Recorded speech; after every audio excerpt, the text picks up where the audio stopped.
Hello, everyone. Welcome to yet another episode of Topics with Tim. I am joined by a guest today who is one of my lifelong friends.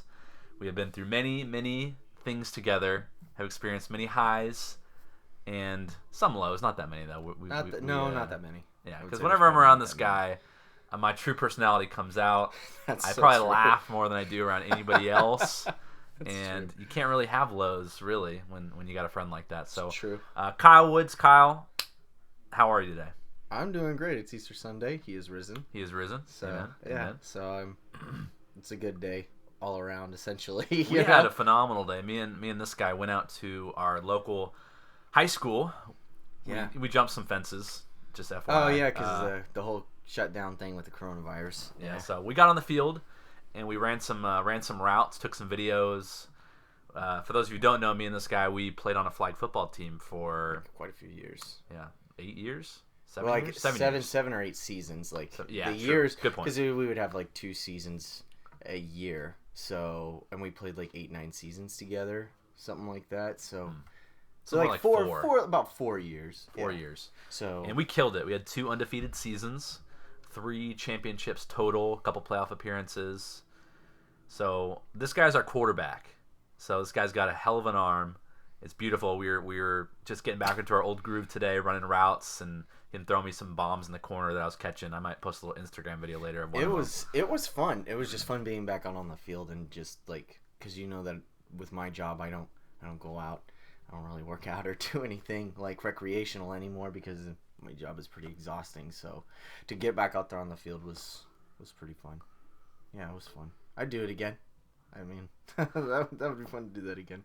Also, for those of you who don't know, me and Kyle have our own YouTube channel where we do short comedy videos, a lot of improv, a lot of it's come up with on the spot or come up within about 5 minutes. And we'll just think about it and be like, okay, we're gonna shoot a video. We'll be hanging out and someone's like, we should make this into a video, and then we're like, okay, let's do it, and then we do it. So we don't do a lot of prep; we just go straight into it. Yeah, honestly, I think they're better like that as it is.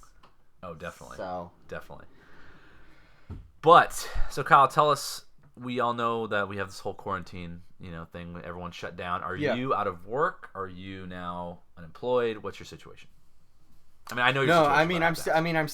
No, I'm definitely still working. Essentially, my company is considered essential. So I'm actually able to go to work. I didn't really know how else to word that, but didn't realize finishing bathtubs was essential in work. Well, it's called a clean environment, jerkface. So no. I have been working. It hasn't been as busy as usual. Obviously, we had a lot of clientele call and cancel as soon as like the shutdown occurred.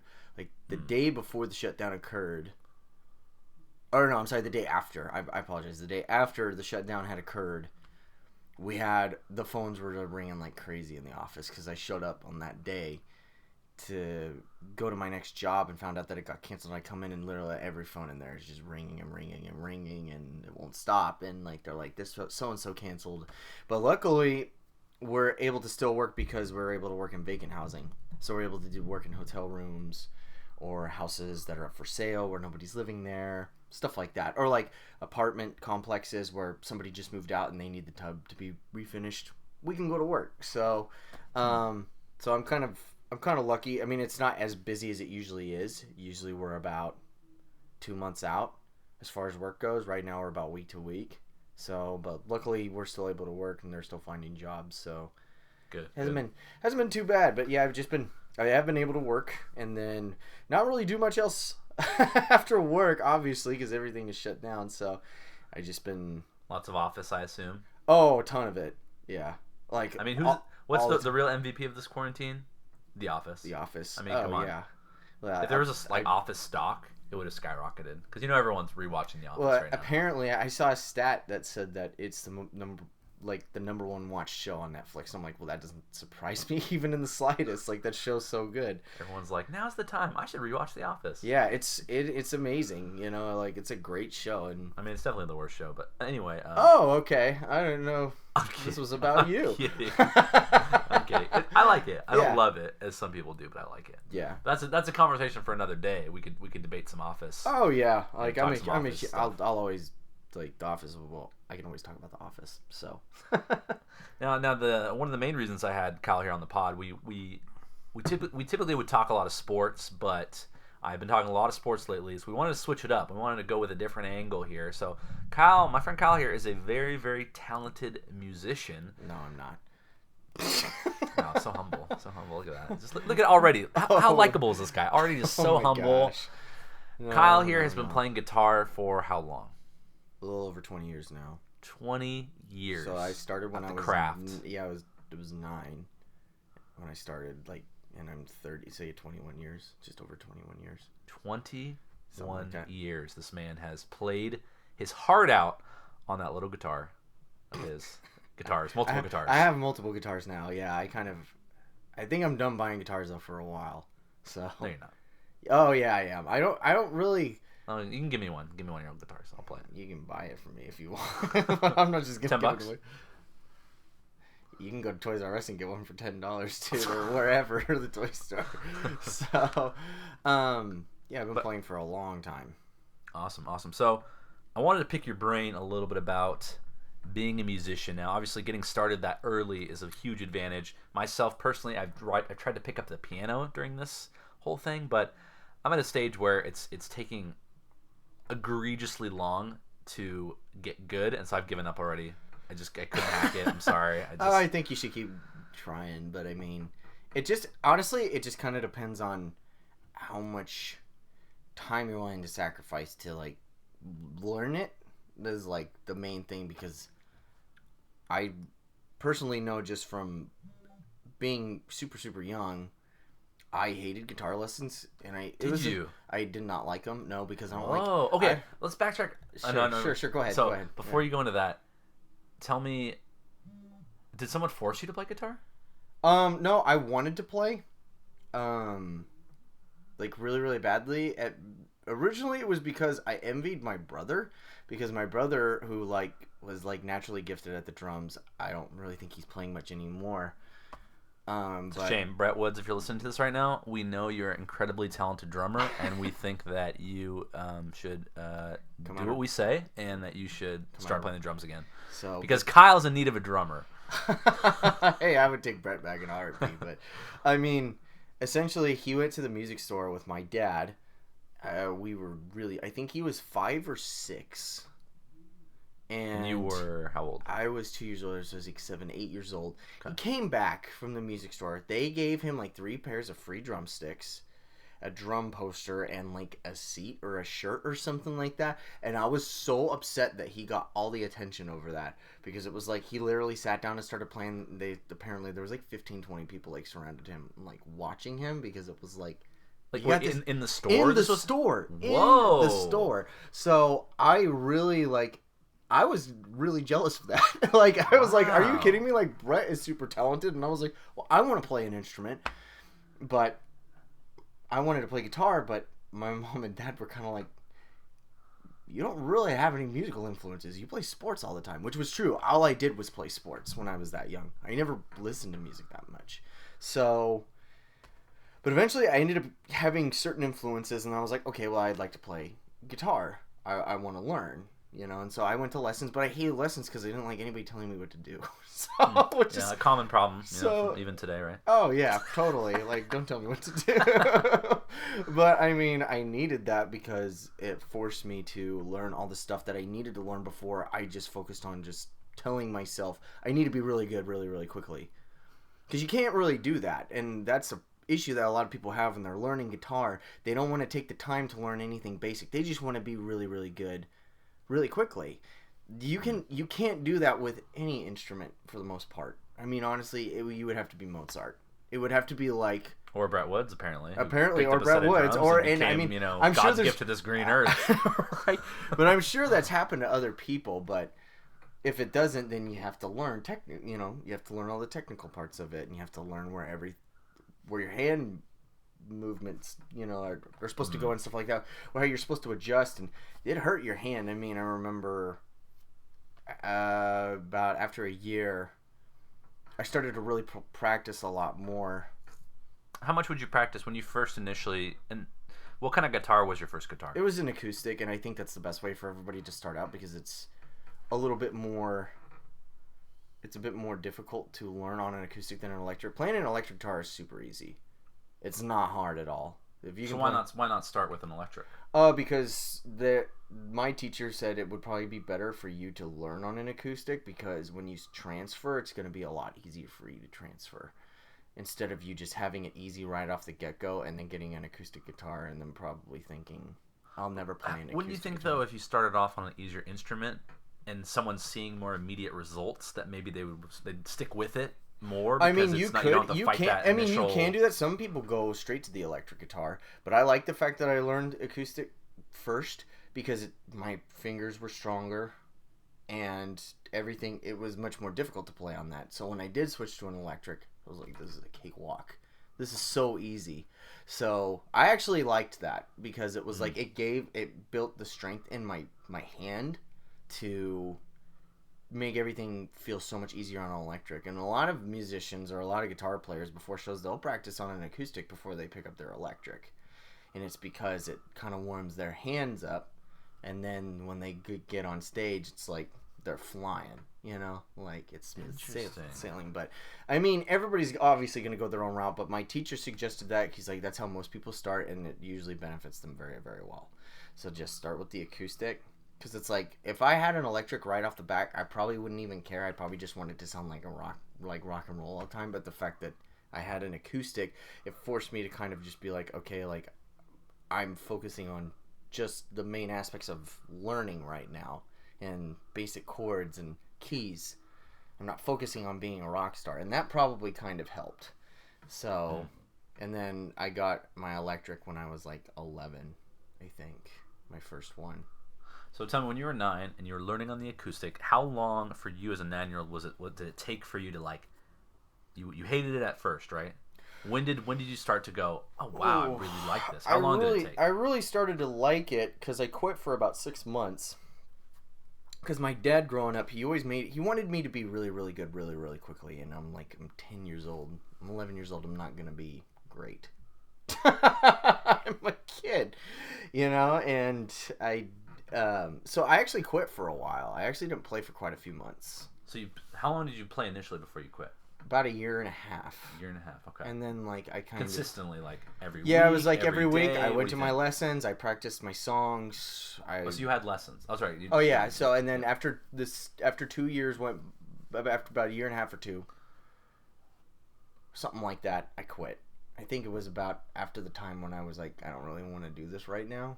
They kind of cut me off from lessons. It was probably around the same time. Was it your choice to be cut off from lessons, or I didn't want to take lessons anymore. You didn't take lessons anymore. Okay. No, so I was. And were you still? Sorry, I really like details. No. Yeah.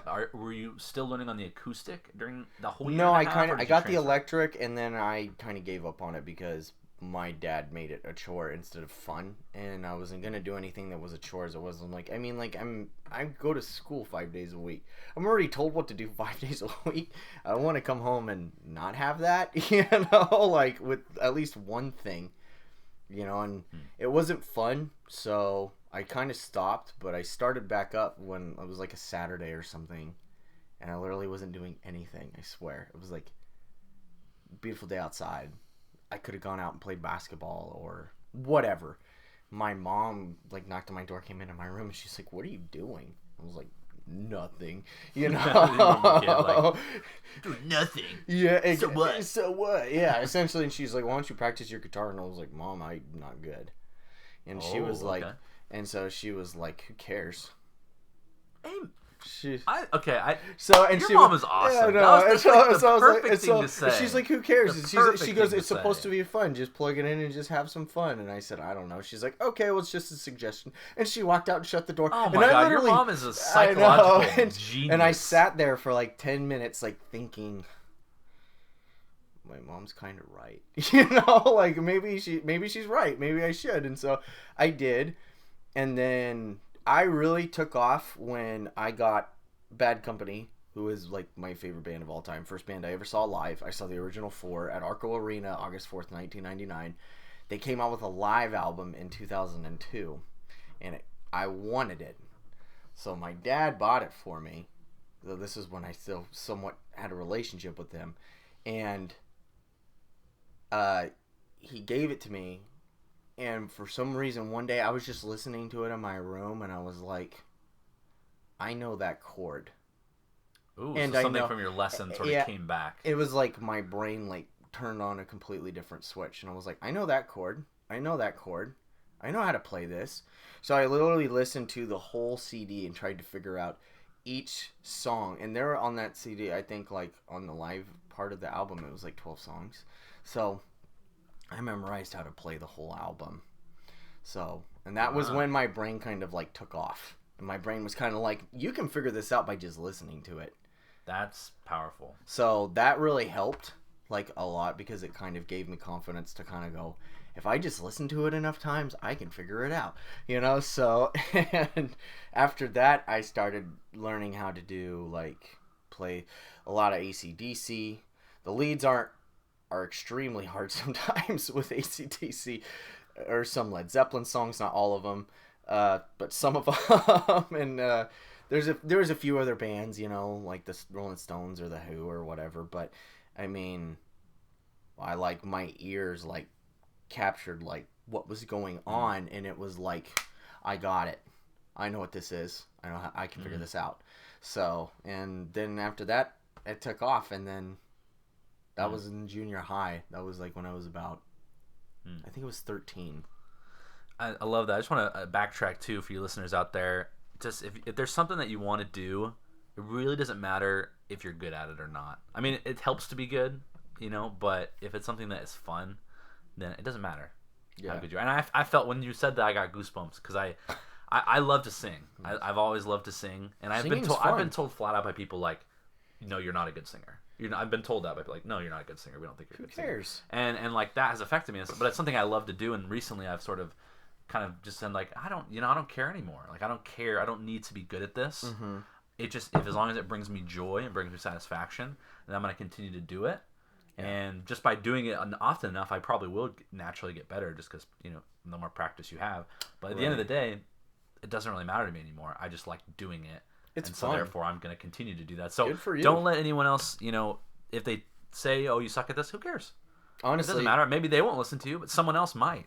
Or someone else might like what you have. Or maybe you practice enough, you become amazing. Maybe you had like a natural gift. You just needed some nurturing of that gift, and then boom. So... yeah, that's exactly. I think your mom was like, that was the perfect like thing probably to say. Honestly, that like kind of like pushed me back and like into the direction of just having fun with it, instead of it just being a project that I needed to get really good at, you know. So because I was like, if this is gonna be a project instead of being fun, then I don't want to do it. Not only that, I learned how to do it myself. So at that point, I didn't even care. I was like, well, if I can figure out how to do this myself, then I'm just going to figure it out on my own time, in my own way. And yeah, and then that's when my brain really kind of took off when I was about 13 with that. It was kind of like, okay, like, what can we do with this now? You know? So you're 13 years old. Were you taking lessons at this point? No. I had been done for about a year and a half. So okay. I usually say 2 years, but I think I only took lessons for about a year and a half. And that was about it. It wasn't very long. Okay, so, and did you have an electric guitar at this point? Oh yeah, I actually bought my second electric guitar by myself. I actually put this it was like $800. I put it on layaway at this store that doesn't even exist anymore, and I paid it off by doing yard work for like 3-4 months for people, and I'd go in with cash and put more money down on it. Bought the guitar myself when I was 13. So I got my second guitar at this point. And then about 6 months later is when I met Ethan. Ah, the famous Ethan. Yeah. Ethan, hopefully you're listening to this right now. I'm sure you will. Tell us about this meeting with Ethan. How did you meet him? Because he ended up being connected to you in a lot of ways now. Right now, he's really weeded his way into your life, you know. Just kidding. That's good. That was good. I hope he is listening Love to you, this. Ethan. Love you, man. I'm just teasing. So, by the way, just so you guys know, Ethan is like my best friend and also is my brother-in-law. Second best friend. Okay. To me. Well, just you know. sure. Whatever. And, well, I met Ethan in junior high because me and my little brother will always play guitar and drums together, like all the time. We never could find a bass player though. We had this guy named Phil at the very beginning. It was like kind of our first little mini band, and he didn't want to play bass anymore. He wanted to play guitar, and so I was like, "Well, me and Brett want to find a bass player, and you're the only bass player we know." And if it was like we don't need another guitarist, so he's like, "Well, then I'm gonna go start my own band." We're like, "Okay." So he quit, and then we never talked to him after that. And then I had been talking to quite a few people at school, and I was like, I wish we had a bass player.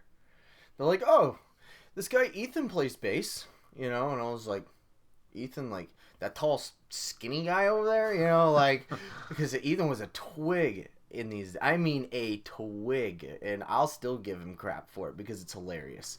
So, but he was a really skinny, super, super lean, lanky, tall kid, and so I was like, okay. So I told him if he wanted to, he's more than welcome to come over to my house and like jam sometime or whatever. Yeah. This is that's like the musician, like you want to hang out thing. You want to like, hang out. Hey man, you want to come over and jam later? Yeah, let's jam at my house, bro. So and so he was like, okay, you know, and so he came over. Then I showed him some stuff, and he was like, oh, cool. He's like, you're not one of those guitar players that says you know how to play all these songs and then can't. And I was like, who's saying that? Like, he's like, all these other guys that want me to join their bands, and I always say no. Oh, man, okay. So I told him, I was like, well, hey, why don't you come over and just, like, we'll hang out, and you can see if you want to play music with us. I wasn't even interested in him being my friend. I just wanted a bass player. I mean, which is a terrible thing to say. But he came over, and we had this other kid that played guitar, but he literally goofed off the whole time. We spent 3 hours doing nothing. So I told him I didn't want to play guitar with him anymore, and I burnt that bridge with him.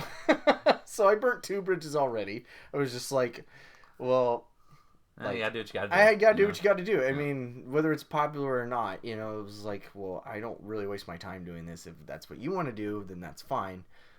But I don't want to do that. And so Ethan came over, and it took us like about 2 practices to finally learn our first song because I kept having to tell him where to put his fingers. He literally couldn't remember anything. So he had played bass before? But he played bass a little bit, but just not that much. Yeah, so it was like when he came over, it was like rocket science to him for where his fingers needed to go on the fretboards. And then so we had this little karaoke machine. I wish I still had this cassette tape, but we could record from the microphone. Oh man, we're talking ancient technology. We're talking here. like way ancient. I mean, I'm talking like this thing probably belonged in a pawn shop at this point or something. I mean, it was so old and beat up, but it was all we had. So we're like, let's see if we can record a song or whatever. And he's like, that sounds cool. You know, it was just like, whatever. We're 14, like, who cares? And so at the beginning of the actual song, right when I hit record, and we had been practicing this song at this point for about a month, you hear him in the background go, what's the name of this? Right before the song starts. Do you still have this cassette tape somewhere? I wish I did. No, I don't. I don't know what happened to it. It bums me out, but it was so funny because that's the first thing you hear when the tape is recording. What's the name of this? Like right in the background, you're like, this is our bass player, everybody. But I mean, he liked playing. He really had a good time. We had almost instant chemistry, like even as kids. We both had the same basic, like the same main influences. AC/DC and Led Zeppelin and Bad Company was pretty much all we listened to for like 4 years. So, I mean, we listened to that music all the time. And so like that was kind of the main premise of what our style was as well. So we always got along. At the beginning, were you playing a lot of other people's songs, or were you playing We were most playing of your our stuff? own. It was all our own stuff. All your own stuff. Yeah. The lyrics were terrible, but you're also 14, 15 years old, so yeah, they're terrible. They're bad lyrics. None of it's good. So, but the music was good. I mean, for the most part, the music was always good. And Brett was always solid. You know, he was always on time. And as far as the beat and everything went, I mean, Brett was probably the best member out of all of us. He was just natural at it. He just knew what to do instantly. It was crazy. So, but, you know, we've had people filter in and out. You know, like, we kicked out our buddy David sang vocals for us when we were a 5-piece. We had 5 people. You had 5? We had 5. Yeah. When was this? This was freshman year of high school, so we were 15 at this point. Okay. And so Brett was still the drummer. Are you practicing in a garage? Or whose house? My brother's drum set was in my mom's room because at that time that was the only space for it because my mom parked her van in the garage.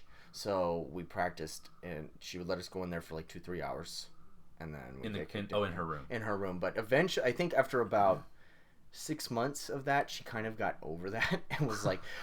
She goes, I'll tell you what, I'll move my van out of the garage if you guys want to practice in the garage. Because we could also be louder and kind of do whatever we wanted in the garage. Yeah. So, and there was more space in there. So much to the chagrin of the neighbors, though, right? Huh? Much to the chagrin of the neighbors. They actually liked it. Sometimes they would come over and want to listen. Yeah, they would like our next door neighbors. They would be like, they were really nice people, and they would want to come over and they'd be like, hey, like, what you guys playing? And we'd play a little something for them. They'd be like, all right, we'll keep it up. Like, sounds good, or whatever. Like, they were nice people. Keep shredding, bro. Yeah, gnarly. Like 8-year-old couple, like, rock on, bro, rock on. Yeah, gnarly, brother. It was fun, but so we did that. But yeah, we had 5 people. At one point, we kind of wanted to have the full effect of like a full band. So our buddy David sang, our buddy Chase played guitar. Do you have any recorded tracks from that time? No, we actually made a CD. We made a 5-song demo, and me and Ethan both lost our copies. We don't know what happened to them. Oh yeah, it was a bummer because it actually sounded really good for like what we got out of the recording. It sounded amazing. It was like everything was perfect. Who was your 5th member? Our buddy Chase. So there was me, David, Ethan, Chase, and Brett. Was Chase Chase played rhythm guitar. Mm-hmm. Rhythm guitar. Explain what that means. So rhythm guitar is essentially you're holding the main melody behind the lead guitar. The lead guitar plays over the top. So you hear like the leads over the top of the rhythm. So you're playing 2 different melodies? It's playing 2 different things, yeah, essentially. Okay. So, but David was on the swim team, and he stopped showing up to practice, obviously, because he's on the swim team. He's got to go to practice and stuff. It was water polo or something. It was the swim team or water polo, I can't remember, but he couldn't come to practice anymore, and he wasn't going to be able to come to practice for quite some time. So essentially, David couldn't come to practice anymore, which was a bummer. David, come on, swimming? It was water polo. It was one of the 2. Water polo. I mean, actually, water polo is cool. It's really hard, but it's cool. So, we had to kind of kick him out because we're trying to still like do music and record and stuff like that. And if you can't do this, we can't have you be in the band, you know. So we kicked him out. Was he the best? And I'm sure we'll get to this as we go. Have you worked with any other singers? Was he the only singer you worked with? He was the first one we worked with. Okay. So, and he was good. He was like a fun fit for us. He was a nice guy. We knew him in junior high. I mean, we still, still have each other, like we're friends on social media or whatever, you know, like I know that he's all married up now and he's got a kid and stuff like that. I know he's doing well for himself. So, I mean, he was a nice guy. Like, I like David. When we did that, I felt bad because I didn't want to, but it was like, well, if you can't show up, you're not going to learn anything new, and you're just going to be behind the whole time. Like, can't have it, and we're all young. We don't have enough money to just record the songs and then send them to him and be like, okay, like, figure it out. You know, like, we don't have that kind of time. We don't have that kind of money or those resources. So then it turned into a 4-piece, and then it was me, Chase, Ethan, and Brett. And so... Did you still involve singing at that point? Yeah, so I took over at that point, and it didn't bother me. It wasn't great, but, I mean, I knew where certain parts needed to be and how to sing them and keep a basic melody for the most part. Wasn't like, I wasn't like singing like John Mayer or anything like that. I wasn't like a god at it. Still not, but it's like... Before you go any further, I have a quick question. Sure. So I've been looking for a good intro song to my podcast, would you potentially want to like create an intro song for me? I could do that for you. Like, and I could always give you the credit. I could be like, hey, just so you know, the intro was by my buddy Kyle. Yeah, of course. Yeah, I could definitely do that for you. Okay. I could definitely do that for you. I would actually really enjoy that. We'll talk after. Now I have something fun to look forward to. I'll call it Tim's quarantine song. Yes. Topics with Tim. Perfect. Yeah, and we'll sing in a really high pitched falsetto voice. So perfect. That sounds like a lot of fun. Continue it. No. It's fine. It's totally fine. I just wanted to say that before I forgot. Oh, cool. Yeah. No, hey, it's your show. You say whatever you want. Damn straight, it's my show. I'm sorry, I shouldn't have said that. Yeah, you shouldn't have. Just kidding. But so it ended up being a 4-piece at this point, and then we met our buddy Chris in on Hume Lake. Now, these new band members. Yeah. Did you just run into them randomly? Yeah, we ended up meeting these guys. Well, like Chase, he had been a good friend of ours for a little bit, so we knew Chase. And then we met our buddy Chris on the way to Hume Lake. It was my first trip to Hume Lake. I had never been, and Ethan told me how much fun it was, and I was like, okay, I'll go. That's when I started going to Sunrise, which is the church I went to. Sunrise essentially is the church that I went to for about 4 years. Yeah, through high school years. Pretty much all my high school years and 1 year after. So I also went to the same church. He did go to the same church. I think that's where we That's kind of how me and Tim actually pretty much know each other. Yep. Is through that. So went to that. We met Chris and found out he played guitar, and he was Chris, the guy who had the 2 kids, Brian and Regan. Is that no, completely different Chris. Sorry. No, that's okay. And we actually liked Chris and wanted Chris to kind of join and kind of take over for Chase. Which was probably as rhythm guitar. As rhythm guitar, and that was actually kind of a really bad decision. Actually, what happened to Chase? Chase, right now he's in a band that's kind of up and coming in LA. I don't know how popular they are, but they live in LA, and he's got a band out there, and they're pretty good.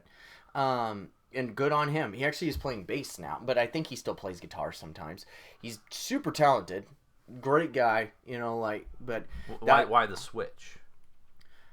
I don't know. Personally, it was because we felt like Chris would have been a better fit, like maybe long term, as far as like having connection with like the group, which was weird though, because looking back on it now, I'm like, I actually think Chase probably would have been a better fit. The other problem did you have to like have a, hey Chase, hey man, I called you into the office today. No, we're gonna have to let you go. We couldn't get him to come to band practice because he was grounded for like a month and a half or something like that, or like his poor guy. Well, I know that like there were times when he would come to band practice and his mom would say, I'll be back in like 2-3 hours, and she'd show up like an hour later. So okay. There were some issues. Maybe some issues there, or just I don't know. Honestly, I don't know. I didn't live in that house. I don't know the whole story. Don't know. So I won't say what I think happened because I don't know what happened, and I don't want to speculate. So, but that kind of became frustrating sometimes, and so at that point we were kind of like, well, we're having issues with Chase now. A little bit. It's not, but the thing was, it wasn't really even Chase's fault. Yeah, it sounds like it was more of. It was more of a different issue, and then we had brought Chris in, and Chris, it ended up being kind of the same issue. He kept getting grounded, and he didn't have a car. He couldn't sneak out. He couldn't come to practice, and then he would come to practice, and then we'd have to like go over everything with him. I mean everything, and it would be like half the time. Yeah, we're like struggling because it's like he didn't maybe take the time when he was at home to learn some of the stuff. Right. So it's just kind of one of those things where that got old, but we kept him in the band, and we kept trying because we always felt like we needed a rhythm guitar player. We really did. We always kind of felt like we need to have stability at this position in the band. And right about senior year of high school, everything kind of like... The band that you played with at the church was who was in that band? That was Chris, Brett, me, and this kid Connor. Was this your senior year? This was my senior year. Mm-hmm. Okay, I was probably sophomore or something like that? I think you were a sophomore, but yeah, I mean... By the way, that was a cool... Can we just talk about that story for a second? Sure. So... we had Kyle's band came and played some like worship songs and stuff at our church, and we loved it. Like a bunch of us like got up in front like it was a concert, and we loved it because don't get me wrong, there's some good Christian music out there, but some of it can be a little slow, a little so we're young, we're teenagers, we wanted a little more lively. And so, but having his band come and play at our church was so cool because we were like felt like we were at a concert, which in the front, jumping up and down. It was upbeat. It was so cool.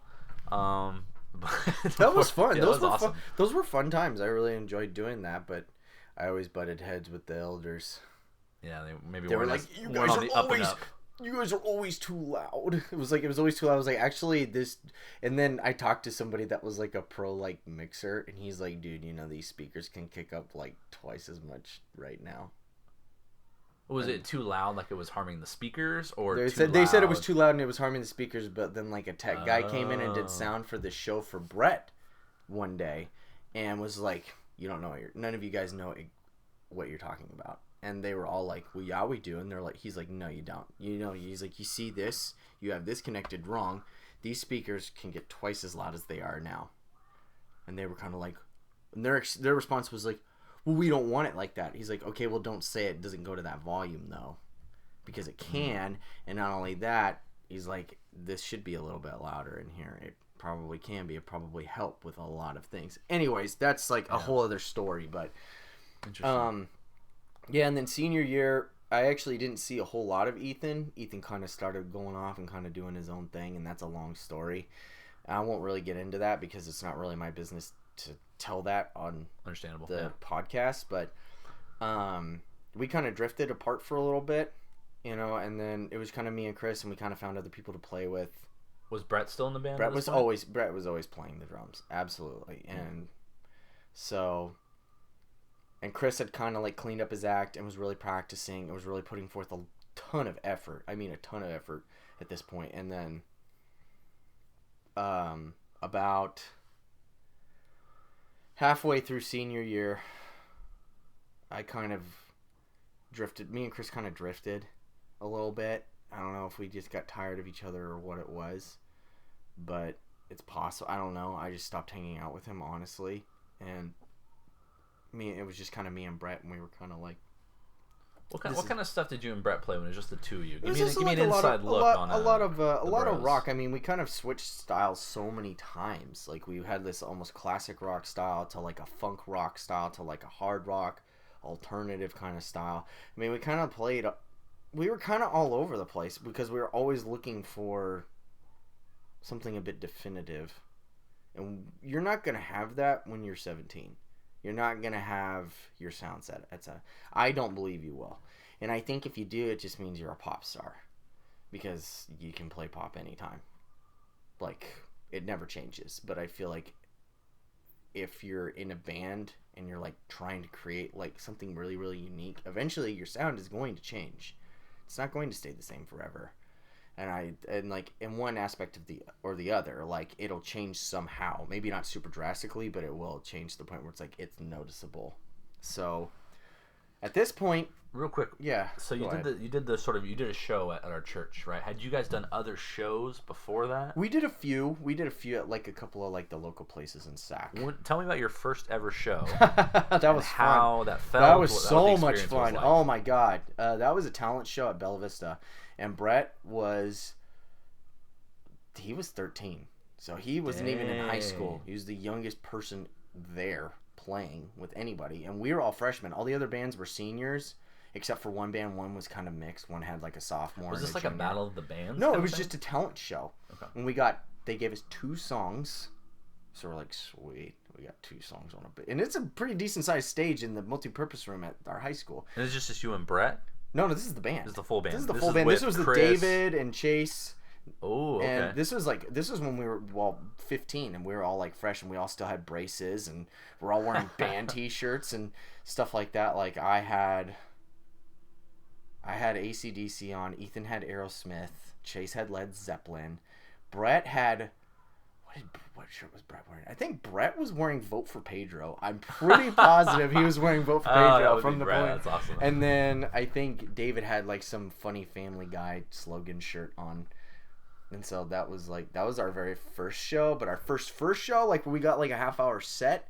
That was with me, Chris, Ethan, and Brett, and that was fun. That was a lot of fun. We were like 16. We just got out of we were out for the summer, so it was summer vacation at this point, which was great. So we did that, and then we didn't play a lot of shows though because we just were pretty lazy about booking shows. We just weren't good about it. What does it take to book a show? You just got to get in contact with like management at these places where they book shows, and they usually give you a phone number or an email or something like that, and you just have to contact the person until they contact you back and they find you a spot. But we were really... So they don't do, hey, you come try out first. No, they don't. Or, hey, send me a demo. Sometimes now they do that more often. Now that's pretty much a common thing. Like you have to have some sort of... Hey, here, show us your YouTube video. Here's one of our songs or whatever. Yeah, something like that. Because they also want to make sure that the bands, for the most part, they fit with the genre of the show. Because you don't want a DJ playing at a metal show or whatever. I mean, like that doesn't really make any sense, So they kind of match it up. But that was our first show, and then we played there again at the end of our junior year of high school. How big an audience did you get at these shows? The first show, because it was the last day of school for all the high schools, it was huge. It was packed wall to wall, front to back. It was packed. The second show we did there was not great. There was like 6 people there. It was so bad. I feel like that must be kind of what you have to deal with as a musician, right? Like there's some shows, or especially early on, that man, you're gonna have like 5-6 people, and you still have to bring kind of the same energy that you would. Right. Regardless, and kind of ignore the fact that maybe there's like, nobody here. Yeah, it's a bummer. It is, but it happens. It just does. I mean, it is what it is. Oh, we did. I will say, I did forget about one show. We played, me, Chase, Brett, and Ethan. We did play one show at a UC Davis coffee house. I do remember us doing that, and that was a lot of fun. That was a really good time. And the coffee house people, they were super nice. So they were just like, play as long as you want. We're like, cool. We got like, at that time we had like 15 songs, so we played all 15 of them. Whoa. We just kind of went to town, and the person that was headlining the show was like, you guys keep playing. She was like totally cool with it, because I think her set was only like 6 songs, so it wasn't very long, but she's like, you guys can keep playing, I don't care. So she was just like, keep playing. I'm like, that's got to be like the dream right so there. So that was a lot of fun. Like most of the time it's, they sort of have it crammed to where, okay, you get 2 songs, and this band gets 2 songs, this band gets 2 songs. Right. Headliner gets like 5, and so you're kind of like, you're barely up there kind of. It's more a time matter now. They're just like, now they just give you a time slot. They're like, you have from this time to this time. It's like a half hour, 35 minutes, or 25 minutes, or something like that. It's pretty straightforward. So you're like, okay, so we're going to get 25 minutes. How many songs can we do in 25 minutes? Or what songs do we want to do in 25 minutes? And so that always kind of becomes more of the issue. So, but anyways, to keep moving forward a little bit, when Ethan kind of took off after high school, he moved to LA for a year, and I wasn't really in touch with Chris, and Brett was leading worship at this time. That's when Brett was leading worship at Sunrise. Was, I think, your senior year. And I wasn't doing anything. I was bored out of my mind. And I actually still playing? I was still playing. Oh yeah, I felt like I was getting better, and I was like, my music was better, the lyrics were better. I mean, like the whole organization was better. I'm curious of like the process of you getting better. More specifically, do you just hear a song and go, okay, I'm going to play that, and then you play it? Do you, like, what is that process? How is that process for you? Because obviously you're not taking lessons, right? Sure, so someone's not telling you, hey, you're going to work on this next, or hey, you're going to work on this next. So how are you self-prescribing your own sort of growth here? A lot of it just comes from watching videos and experimenting. It's like YouTube videos. Yeah. I don't really want to be told what to do ever, as I've said before. I want to learn at my own pace, and so if I'm like, you know what, I need to learn something like this, or if I'm like, I'm a little bored, let's see what I can learn today. Like, let's see what's something that I don't know how to do yet, or I'm not very good at, and I'll look up that stuff and I'll watch videos and I'm like, okay, so that's how this works. That's how this works. That's how he switches keys here. Okay. I mean, like, it can get really interesting. And so I just, like... Can you give a shout out to a certain maybe a channel or two that you kind of No, it's all been religiously It's literally a bunch of random videos. Random videos. I swear. Okay. Yeah, if I actually did, I would give a shout out to them and just say thank you. But honestly, it's a bunch of random people, and I don't know their names. I don't have a clue who any of these people are. So, but that just kind of helped, and then I would just kind of go, okay, like how can I figure out how to do this? And then you just experiment and just kind of. What was some aspect of guitaring that was really, really hard to learn, but you were so determined? You're like, I really want to learn how to, I don't know, do some sort of like the. It's a good question. What is that one thing that was like, this is so freaking frustrating, I can't get this down, but you just kept at it? Ooh. So, honestly, I watched you play the other day. Kyle played a couple songs for me and my brother, and we were over there hanging out. And like, you had one thing where you put like a glass thing over your finger, a slide, yeah, and like made some cool sounds with that. Yeah, it's and like, that's probably one of those things you probably were like, how do I do that, right? Like. Thank you for listening to part 1 of my interview with Kyle Woods. Stay tuned in the next couple of days for the release of part 2 of our interview. Thank you.